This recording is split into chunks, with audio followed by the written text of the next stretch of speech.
Hi there. I just wanted a really quick little film to explain how important it is to not just jump to trying to help someone who's been traumatized and make assumptions about what kind of thing could help. There's a lot of training out there at the moment, which is actually really relevant to what I would call type 1 trauma.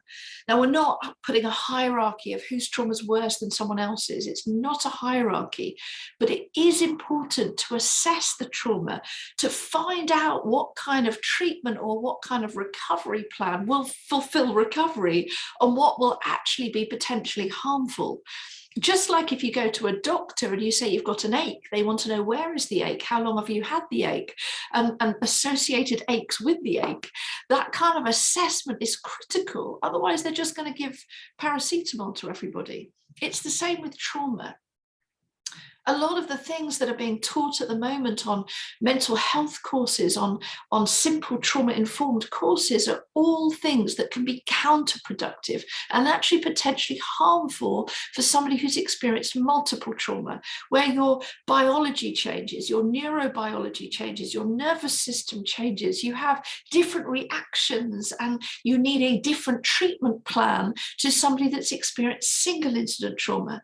With single incident trauma, there's less shame. There's more of the ability to use words to describe the horror, the shock, the terror that you experienced. And so with type 1 trauma, absolutely grounding, mindfulness, talking about it, verbal therapy, CBT, all of that, brilliant, really helpful. But those things are not helpful for people who actually have had developmental trauma from early days, who have actually got trauma which is locked in the subconscious, which has got very complex coping mechanisms. And if people oversimplify this, they can try and take away coping mechanisms that can destabilize somebody.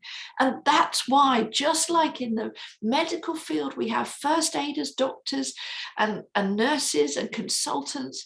In the same way we have in the mental health field, we have first aiders. If you've done some days of training, you're a first aider, we need you. We need you to do emergency first aid. We need you to be around and offer support and comfort and help. But we also need nurses that have committed to long training where they can actually really do some vital work.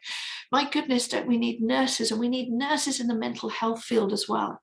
And then we also need trauma doctors and trauma consultants who actually are able to really understand how to keep safety and stabilization as the primary foundation from which to then explore some of the trauma.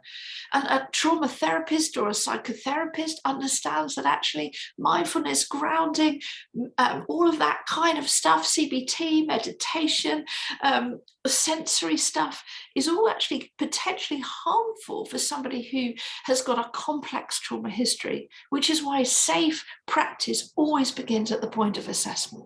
I hope that's helpful. Please stay safe out there, and let's encourage everybody to slow down a little bit and not think we've got it sorted with a 1 or 2 day course, because this is complicated and we really need to help people properly and effectively and be recovery focused. Hope that helps. Bye.